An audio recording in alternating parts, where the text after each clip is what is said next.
السلام عليكم وانكو سلامي داودة meel walbo aad joogtid ku soo dhowow kiiska cabsida leh ee gabadha yar ee Elizabeth. Shakadan waxay ka dhacday magaalada yar ee Lukoff ee South Carolina, waana waddanka Mareykanka. Gabadha yar ee Elizabeth waxay la nooshahay qoyskeeda waliba nolol qurux badan.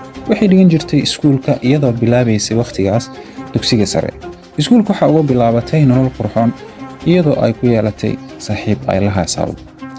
September 6 2006 abar 4:30 daqiiqo oo galabnimo ay ahayd waqtiga la waayay.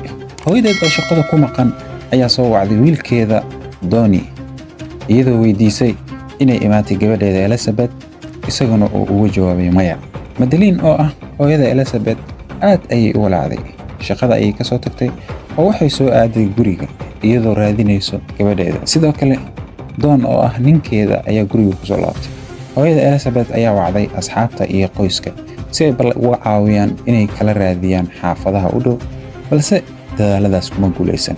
Markaas hooyada waxay wacday booliiska iyadoo ay soo gaareen 1:30 daqiiqo oo habeenimo, iyagoo bilaabay baaritaankooda. Balse su'aalaha la weydiiyay hooyada ayaa ahaa kiiskan oo kale oo carruurta guriga ka cararaan waxa sababa carruurta iyo waalidka oo iskhilaaf. Waalidiinta ayaa booliiska u sheegay inaysan gabadhooda dabeecadaas lahayn, khilaafna uusan jirin, xitaa dharkeeda iyo waxyaabihii ay jecleed oo dhan ay yeelaan.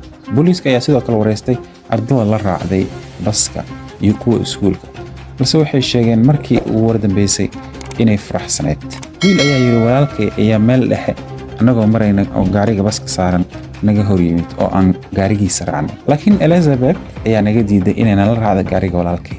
inkastoo ay dhahday guriga uu dhow yahay waa iska sii looga baxsanaa. September 7 waa maalinkii labaad ee baaritaanka waxaa ka qayb qaadanayay helikobtarada booliiska iyo eeyaha. Sidoo kale TV-yada maxalliga ayaa ka caawinayay inay baahiyaan sawirada Elizabeth. September 13 7 maalin marka laga joogo maalinka la waayay Elizabeth ayaa Madeline oo ah hooyada Elizabeth waxa uu soo dhacay friend qoraal oo mobilkeeda ah, taas oo baaritaanka wax badan ka bedeli doonta. Waxayna u qorneed hooyo waa Elizabeth, waxa lagu hayaa dhulka u dhow buurta, waxayna u dhowdahay wadada qarjajeexa ah ee ay maraan baabuurta waaweyn. U tag booliiska waliba si taxadar leh sababtoo ah wuxuu haystaa bambaanooyin. balse sheekada qaybteeda dambe aan wax yar idin geeyo. Gabadha oo markii la helay ka sheekaysay ayaa sheegtay markii ay baska raacday waxay uga degtay meel dhexe oo duur ah, kadib waxay aragtay caleemo qurxoon inta aysan guriga gaarin. jaqda dhexdeeda waxay ku aragtay caleemo aad u qurxoon. kadib waxaa ku soo baxay nin dhar buluug xiran ayna ku buufsan tahay loogada shariifka degmada Hershow. wuxuu u sheegay inuu booliis yahay, gurigooda laga helay xashiish walaalkeed uu xiran yahay, markaa ayadana ay raacdo. markaa wuxuu ka xiray gacmaha, sidoo kale katiinad ayuu ugu xiray qoorta oo ay ka laalaado wax culus, taas oo uu ugu sheegay inay tahay bambo oo ay qarxayso haddii isku daydo inay fakato. dabadeed wuxuu geeyay meel kayn ah oo ka durugsan gurigooda. kadib wuxuu weydiiyey su'aalo aad u qalafsan. telefoon ma haysataa?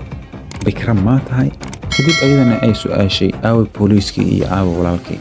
kadib jawaab muusan siinin, way iska oysay iyadoo ka baryaysa inuusan dilin ama dhaawicin.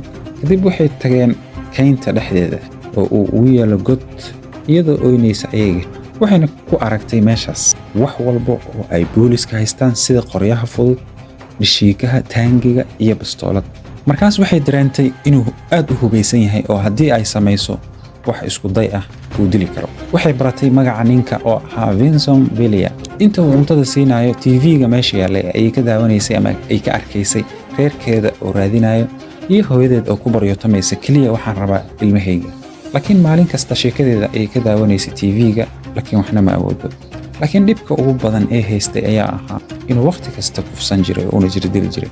maalinkii 9aad ee godka waxay maqashay helikobtar raadinayo ama korkeeda marayso, balse Vincent Villiers ayaa ku yiri haddaad khayliso waan ku toogan doonaa. waxay arkaysay harka iyo hooska godka qaybtiisa kore, balse nafteeda ayay u cabsanaysay. waxay arkaysay harka iyo hooska godka qaybtiisa kore, balse nafteeda ayay u cabsanaysay. kadib waxay isku dayday inay u sheegto inay jeceshahay, iyaduna uu ugu yeero baby, taas oo ay ka raadinaysay fursad ay ku baxsato. September 15 maalinkii 10aad ee godka waxaa korkeena ku soo noqnoqonayay diyaaradaha qumaatiga oo kaca, taas oo sababtay inuu aad u argagaxo Vincent Villiers. TV-ga ayuu ka daawaday in hooyaday fariin ay u soo dirtay gabadheeda. Wuxuu dareemay in fariinta ay dirtay laga soo raacay. Kadib wuu xirxiray wixii ayuuna qoorta u sugay. Kadib way ooysay iyadoo ka cararaysa inuu dilo. Waxay dhahday ha iga tagin, booliiska ayaa ku helayo. Waxay u dhaqantay inay doonayso inuu badbaado. Ugu dambeyn asigana wuu ka baxay godkii. Sebtembar 16 godka ayay ka soo baxday iyadoo ku qaylinaysa ee caawiya. Ugu dambeyn booliiska ayaa Elizabeth helay, kuwaas oo baarayay kaynta. Kadib ambulance ayaa lagu qaaday, baaritaan ayaana lagu sameeyay gabadha. Waxaana la ogaaday inuu farax xumeeyay, jirdilna u geystay. Kadib waalidiinteeda ayaa lagu kulansiiyay, laakiin Vincent Villiers weli waa baxsad. laakiin booliiska waxaa la soo hadlay naag sheegtay inuu baabuurka ka xadeeyay iyada oo ku aqoonsatay TV-ga ayna ka aragtay sawirkiisa. Kadib laamiga ayuu ku orday, booliiska ayaana si degdeg ah u qabtay. Kadib maalinkii maxkamadaynta ayaa la gaaray, waxaana soo xaadiray dhammaan qoyska Elizabeth. Xeer ilaalinta ayaa ku soo oogtay 17 dacwadood oo uu ku jiro kufsi, dil iyo jirdil. dhammaan dambiyadaas wuu qirtay, waxaana lagu xukumay 421 sano oo xabsi ah, aanan lahayn sii dayn sharafeed. Elizabeth maanta waxay leedahay caruur, waxay heshay nolol aad u qurux badan iyo farxad. oo ku mahadsantahay inta muuqaalkeena daawatay. inta muuqaalkan mid lamid ah ku kulmi doono waxaan idinkaga tegaynaa Ramadaan Mubaarak.